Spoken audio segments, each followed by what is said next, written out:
Ubiest of the tubiest. The best YouTube subscribers on the planet. That's you. And I'm 50 plus. Paul Graziano asked, why did I choose Melton over other flatbed companies? Maverick, TMC, he named a few. And to be quite honest with you, I kind of let them eliminate themselves.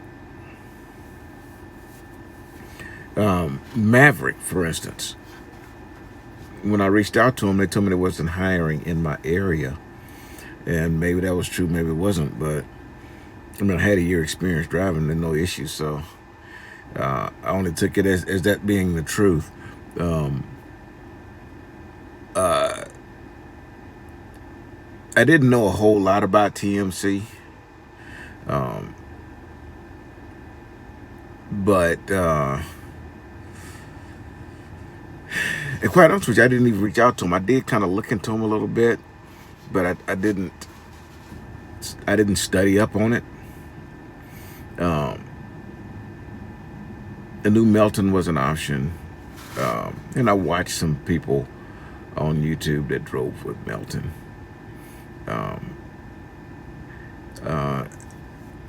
Honestly, didn't research to see if I found anybody who drove with TMC on YouTube, but everybody who drove with Melton seemed to be happy. I didn't find anybody on there with a complaint. That means a lot. Plus, their equipment was really good and clean and fresh, and that was a big thing. Then there was some one letter, an and sign, and another letter. That company, it didn't look good. The equipment didn't look good, and it looks mean enough to me. I mean, is it everything? No, but it's enough to make me think: is that company care enough about the equipment? Do they care enough about the driver? Am I going to get there on time? What the hell? I didn't want to mess with them, and I've only talked to one driver from that company since I've been out here, and that guy didn't look happy. In fact, he wasn't happy. He was in front of me. He turned around and left. It was at a shipper, and he was in front of me, and dude was just not happy, and he wanted to leave, and I said, "Why leave, man? You're ahead of me." And we were actually in the back about to get loaded. He says, "Well, I'm about to run out of DOT time." I said, "Well, I come to this place every week, and I know that you don't even have to leave the property. You just go out to the front and park on their property. Just pull over to the side, and you can park. They let you park there overnight." He said, "No, I'm leaving right now. I'm going to truck stop down the road." He said, "I don't want to run out of time." I said, "Well, you're going to be on the property." Nope, company won't. They're going to give me some stuff. So anyways, he left. But he wasn't happy. He wasn't happy. And I understand some of it, but you don't get the whole story. You know what I mean?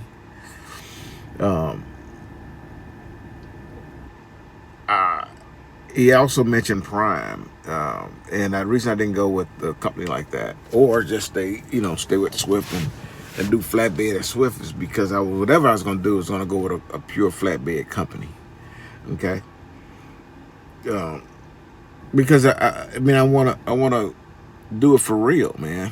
I want to do pull RGNs and stretch and all that kind of stuff, and you're not going to do it, pulling cars out of vans out of a terminal. It's just not going to cut it. I need to do some oversized stuff, so I need to go to a pure flatbed company. So that made the difference as well, and I'm very happy. Okay. If I had it to do all over again, I'd probably do it the same way, man. Because I kind of you know, through deductive reasoning, wound up here at Melton, and it was the right place to come. Okay, and I have another week and a half, and then I'll hit the 1 year mark, and it flew by, man. They had no issues. Okay, so best thing I can tell you when you're going to choose a flatbed company, you know, first you got to be able to be hired there. So you got to make sure they're hiring in your area. Okay, um, if you happen to see some at a truck stop or something like that, talk to them, the drivers. See what their opinions of the company is, you know, and then take it with a grain of salt. If they happy, they're going to tell you the truth. If they not happy, yeah, I don't know, man. You got to be careful what you say. What part of what they're saying is them, is shit that they caused in the actual company. Okay, so you know, just be real cautious about that. Then another driver, well, he's gonna become a driver. He sent me a message, and he wanted to know about you know, he was around about my age, and he was kind of curious about whether or not it's going to be a good thing for him to get started, you know, doing flatbed, you know, at 50 years old. And I want to dispel some myths, and this is a myth that I actually bought into. That flatbed is difficult. It's hard work. He actually said that the person talked to him and said, "Don't get into flatbed because it's a lot of work." I look at that differently. I look at, when that person tell me that, I don't look at it as if flatbed is difficult and don't get into it. I look at it, that's a lazy son of a bitch that told me that. How you don't want to work, man?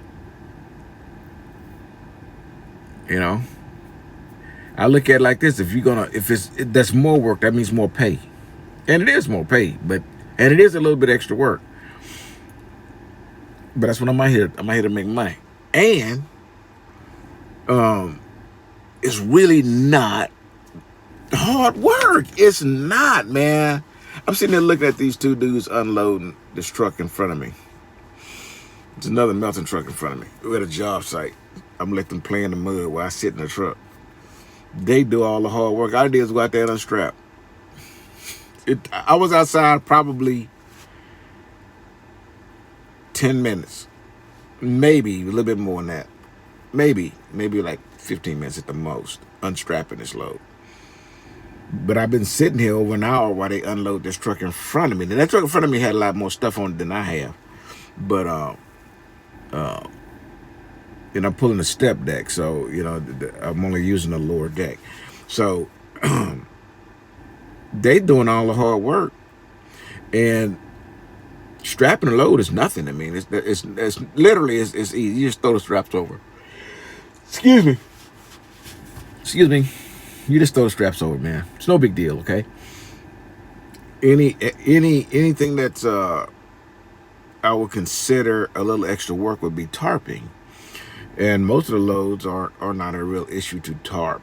The ones that are difficult to tarp, the companies that you're going to pick up from, they'll have a tarp machine, and you basically lay your tarps out, attach them to this machine, and then the machine drags it over the top of the load for you. All you got to do is bungee. Man, don't listen to people tell you that this job is hard. It's not. You can't handle it, man. I get it. Maybe you had some health issues, you know, some limitations, you know, one leg way shorter than the other one or something. I don't know. Spina bifida. I don't know. You know, whatever you have that prevent you from doing this job, there liable to be some truths to that. But if you're not lazy and you got an able body, bro, you can do this all day long. This is nothing. I thought I was gonna come over here and eat like a pig, eat like I want to, and lose weight because I'm gonna be working so hard. Shit, I put on like 8 pounds, man. So now I got to, you know, eat like I got good sense. You know, I thought I was going to work it off. You know, everybody talking about how much work this is, and it's not, man. It is not. Okay, you can do it. So come on out here and burn some fuel. If you want to drive with Melton, please use my link down below. Okay, down in the little description. If you click the little arrow down button, and it'll open up all the description. And if you like, if you want to go do driving, want to work at Swift, there's a link down there. If you want to drive for Melton, there's another link down there. Melton is really easy though, because when you click their link, somebody contacts you. And they're gonna contact you before you sit there for an hour, fill out a goddamn application, and then they say you're not hireable. And you know what? That was another one of the UBS says that he's going to school, a Swift school in Fontana, and I have another subscriber who also went to school there, and he had an issue or two after he got done with the training. Well, you know what? I don't want to give it away because I want to call him and I want to talk to him and I want him to tell you guys his story and you know, and what happened to him. But it rang the bell because, you know, the subscriber is going to the Swift yard in Swift school in Fontana, California, and he wanted some tips on you know, what you do. What should you do? I can tell anybody before you go get your CDL, go get your permit. Get that part out of the way, okay? Because they kind of rush you through that a little bit, and you don't get enough time to absorb it. And some of us absorb things at a different rate, you know, maybe a little bit more time. And so go get it before you show up, because they send you home if you can't get that permit. I mean, what good are you? Can't get a permit. You can't drive a truck. So they send you home. So may as well go get that before you show up to the school. Okay.